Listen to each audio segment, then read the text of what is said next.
Привет, друзья! Сегодня у нас необычный выпуск. В Германии назвали город, который оказался в самом низу по уровню жизни. И причины удивляют, но это лишь одна из тем. Я расскажу о том, как армия Германии собирается защищаться от новых воздушных угроз, почему диплом может скоро потерять ценность, что готовит Америка в торговых тарифах, какие схемы аренды жилья стали ловушкой для людей, а также о проблемах и успехах крупных немецких компаний. Все эти новости связаны с каждым, потому что показывают, куда движется Германия и Европа. Досмотрите выпуск до конца, там самые неожиданные подробности, и обязательно подпишитесь, чтобы не пропустить новое видео.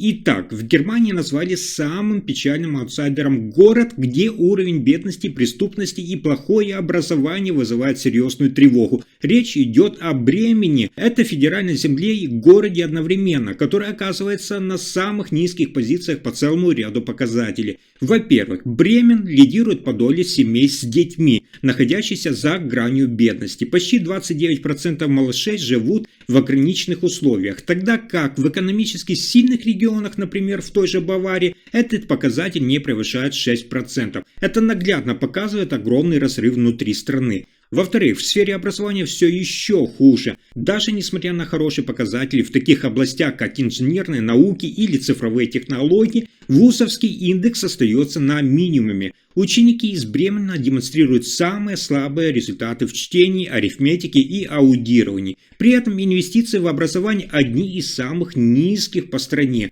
И, наконец, по уровню преступности Бремен также занимает одно из первых мест среди крупных городов Германии. Показатели грабежей и краж здесь значительно выше, чем в других регионах. Такое сочетание бедности, слабой системы образования и роста преступности превращает Бремен в одну из самых сложных точек Германии. Это место, требующих быстрых и комплексных решений. И еще одна новость о военной политике. Федеральная армия Германии планирует масштабно обновить свою оборону от угроз с воздуха. Под прицелом многочисленные беспилотники, которые все активнее используются для разведки. Это оставило военных без надежной защиты. С 2010 года они списали самоходные зенитные установки «Гепард» и еще не заменили их должным образом. Выход нашли в системах Sky Ranger. Это подвижный противовоздушный комплекс от компании Rheinmetall. Он объединяет мощную пушку, современное обнаружение цели и при необходимости ракеты на одной бронемашине. Благодаря этому можно эффективно и быстро реагировать на приближение дронов. Главный исполнитель компании ожидает, что уже к концу этого года будет заключен контракт стоимостью от 6 до 8 миллиардов евро.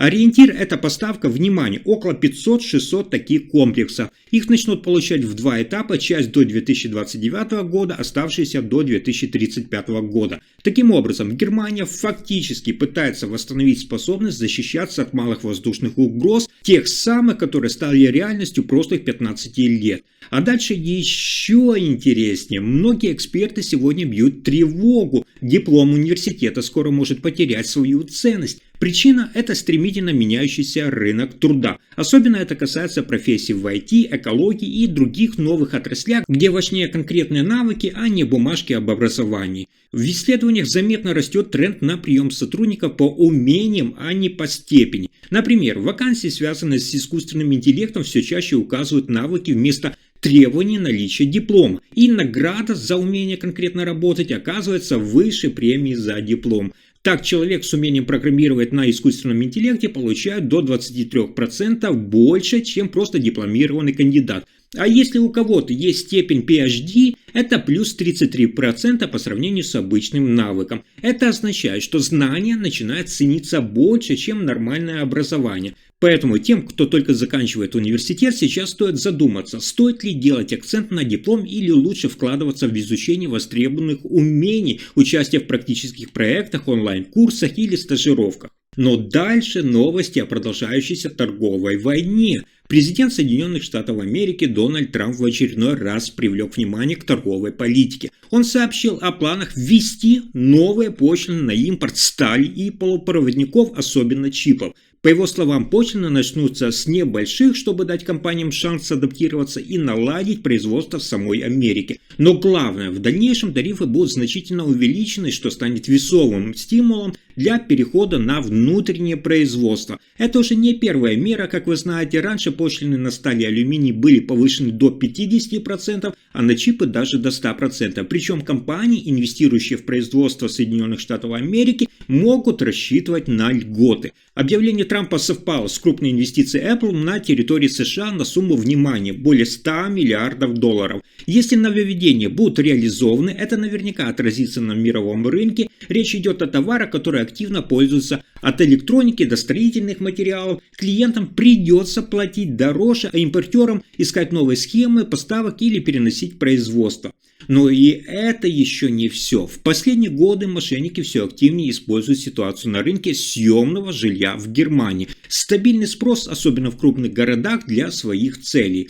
Они размещают в интернете объявления о якобы доступных квартирах, которые выглядят слишком хорошо, чтобы быть правдой. Часто такие объявления предлагают жилье по явно заниженной цене, и это первый тревожный колокольчик. К типичным мошенническим схемам относятся требования предоплаты, будь то за якобы пересылку ключей или за резервацию квартиры, без реальной возможности ее увидеть. Объект может существовать официально, но контакт с арендодателем прекращается сразу после перевода денег. Именно на это рассчитывают аферисты. Также настораживает, когда общение происходит только по электронной почте или мессенджеру, а лично договориться невозможно. Если предлагают ключ по почте, обещают посмотреть квартиру через посредника или говорят об отсутствии на месте, это повод насторожиться. Особое внимание следует уделить фотографиям. Часто мошенники крадут изображения из каталогов дизайнерской мебели, создавая впечатление элитности. А вы сами можете проверить их достоверность через обратный поиск. Такие снимки уже не раз обнаруживали и в других объявлениях. Наконец, настораживает отсутствие информации об арендодателе. Ни контакта на сайте, ни отзывов. Любая ошибка в тексте объявления – это небрежный перевод или множество грамматических ошибок, тоже может указывать на мошенничество. Если сомневаетесь, лучше отказаться от дальнейшего общения. Обязательно сообщите о подозрительном объявлении на сайте, чтобы защитить других людей. Таким образом, выгодные предложения вызывают подозрения, и лучше лишний раз проверить, чем отдать деньги мошенникам.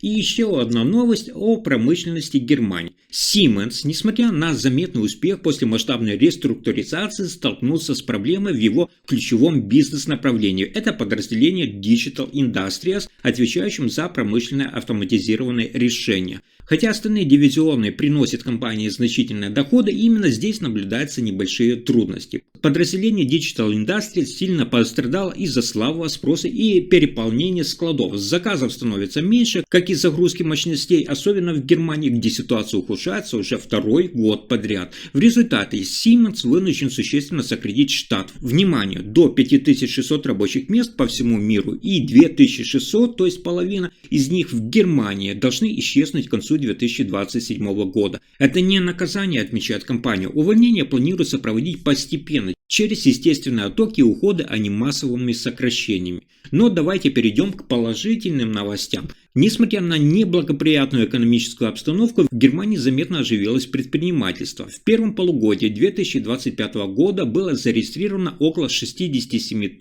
600 новых предприятий среднего и крупного масштаба. Это, кстати, на 9,4% больше, чем годом ранее. Под значимым бизнесом обычно подразумеваются компании в форме общества с ограниченной ответственностью, с персоналом или директором, имеющим квалификацию мастера. Однако вместе с ростом числа новаций увеличилось и число крупносерийных предприятий, прекращающих свою деятельность. Их стало на 6,6% больше, всего около 51 800. Это означает, что рост предпринимательской активности сопровождается в том числе и увеличением количества тех, кто сдает свои позиции. Если включить все новые малые предприятия и стартапы, общее число регистраций, внимание, достигло 325 300, почти на 5% больше, чем год назад. При этом были и отказы, порядка 246 900 закрытий за тот же период, что тоже немного больше, чем раньше. Если информация оказалась полезной, ставьте лайк, подписывайтесь на канал и делитесь видео. Спасибо за просмотр.